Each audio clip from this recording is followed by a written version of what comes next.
right, Gavin, you have some evil eyes for me. All right, so Geek Week News, we find our favorite 5 stories that we want to talk about, and I want to just start off with the article said Terminator eyes, so of course I'm going to look. So basically, this company in Belgium created where all the evil comes from. Well, yeah, most evil villains are Belgian. It's true. They created contact lenses that are kind of like Google Glass. Okay, as someone who's worn hard contact lenses from the age of 13, I am ready for this. I have been waiting for so long. Okay, I don't understand how it's going to work. Okay, first off, they were talking about you get text messages and directions in your eye. Yeah. So as you're driving, bloop, bloop, hey, don't forget to bring home milk in your turn to drive down the road. I don't quite. Okay, here's the thing. Here's the thing. It's the exact same thing as having a phone, but you don't have. Okay, if I'm driving along and I want to get directions and I'm looking at this, I have to stop looking at the road and look at this tiny screen instead. If it was just an overlay, if I'm looking at the whole road, I've got everything I can see, and then just the directions are over here in my peripheral vision. I'm still looking at the road instead of looking at that. Everybody wins. Mostly the people I'm not hitting because I'm looking at the phone inside my car. First and foremost, this is voice. You don't look at it. It talks to you, it tells you. And secondly, what happens if if it's your peripheral vision? It's always going to be a little fuzzy. What if you need to look at it? You keep going like this and your peripheral vision keeps moving.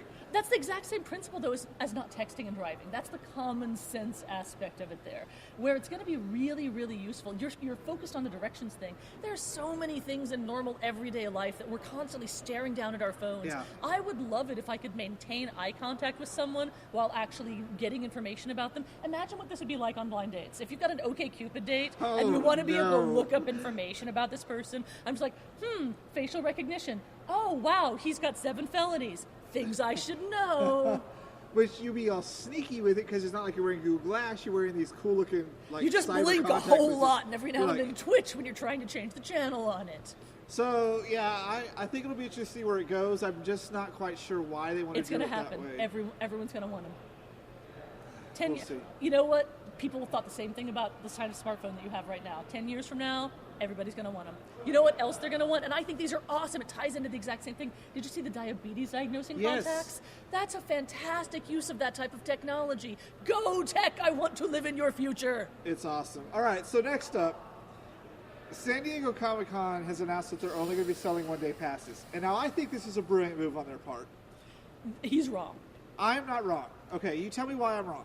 Okay, let's say that you are one of the 150,000 people that goes to San Diego Comic-Con, and 99,000 of you have come in from outside of San Diego, California, probably quite a few more than that. Now, instead of being able to just go to one line, wait for 6 or 8 hours, make friends with the 3 people who are standing in front and behind of you, and just do that one day, you've got to go every single day and burn 6 hours a day. This is a way of them trying to reduce the lines outside of Hall D and whatnot so that they can just put you in a different line all day. And what if you don't get all 4 days? Let's say you get 2 of the 4 days. You're just, killing time for 2 of the other days because you weren't able to get them all? I 100% disagree with you.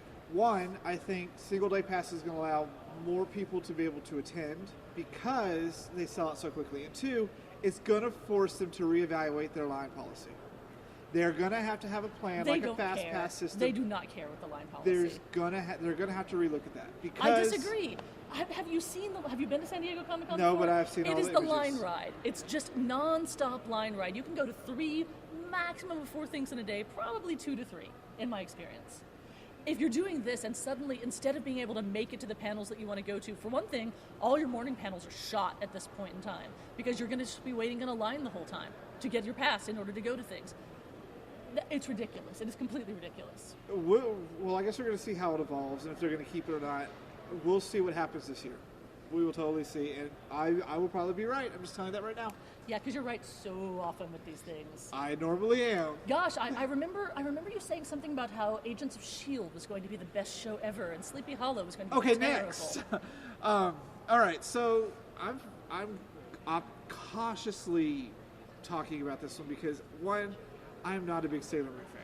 I have watched the series, and they announced that for the anniversary they're going to remake the series. Okay, the 20th year anniversary. I've got to say, 20 years of Sailor Moon makes me feel old. I know. It's like, I remember when it was on TV. There's a lot of anime fans that for literally Sailor Moon is older than they are.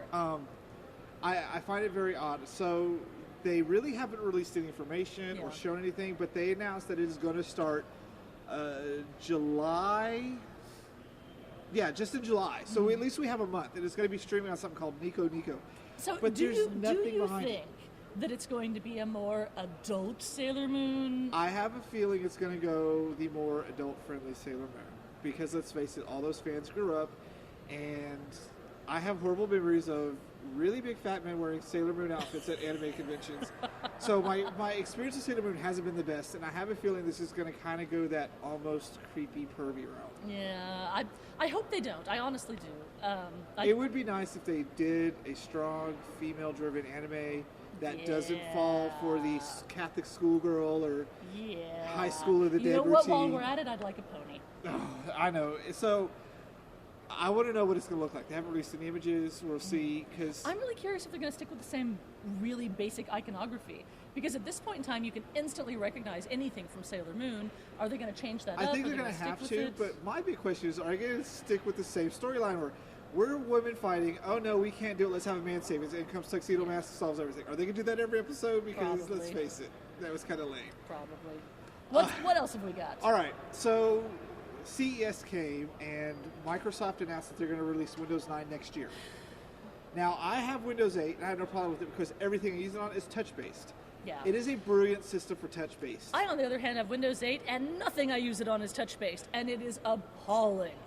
So I think that's kind of where they messed up this time, because now you'll notice a lot of things are being released are all touch-based. Laptops, computers, or also that, and I'm entirely spoiled by touchscreen. You are right. Yes. I'll be at work and The it's thing just is, not working.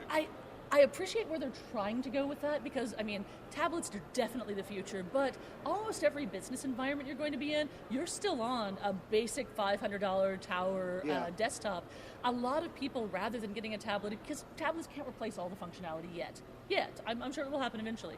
But right now, they're just not there yet. So if you don't have a touchscreen laptop, if you've got a regular laptop, oh my goodness, you just kind of want to strangle it for making you have to go through so many extra steps for something that you know would be super easy if you could just touch the screen. So I'm wondering what they're going to do with 9. They haven't released images or details, but they said they're going to kind of fix 8 and make 9. Just going to straight up make 9.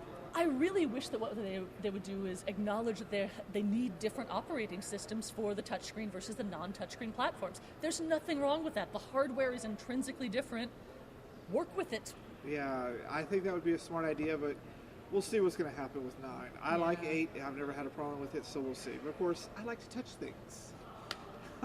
And our last bit of Geek Week news, which I'm going to file this under I told you so, we saw it coming. Okay. Games Workshop is basically hemorrhaging money.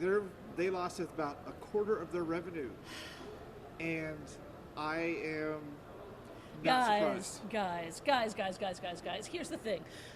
Warhammer 40K, instead of deciding to acknowledge the price point changes, where all kinds of other minis are being brought in, decided to age with their audience. And so everything got more expensive over time, more complicated over time. You don't get in new users that way when they can play another game that have 80% of the look with your plastic minis. Like War Machine Yeah. and the Horde. Everything it needs is in a box, like $50 tops. Exactly. As opposed to $50 for one little plastic miniature. And so basically at this point, the only people that can afford Warhammer 40K are older single guys that don't have any kids.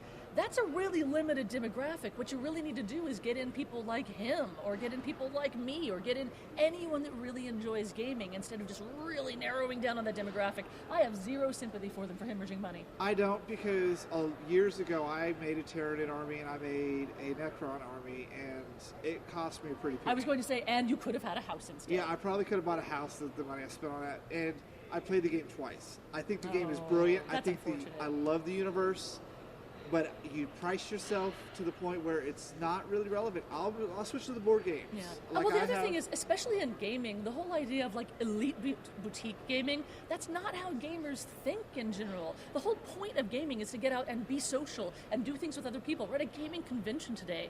It's been fantastic getting out there and meeting people and talking to other gamers. So if you're going to price yourself at something like that where you're trying to be the Lexus of gaming, have you met gamers? Even the ones that can afford a Lexus would rather get something cheaper and spend their money on a lot more diverse games. Yes. So we're not feeling really bad for Games Workshop. And with that, that wraps up our Geek Week news. We're going to continue our path here at ChupacabraCon with all sorts of fun, so don't go anywhere.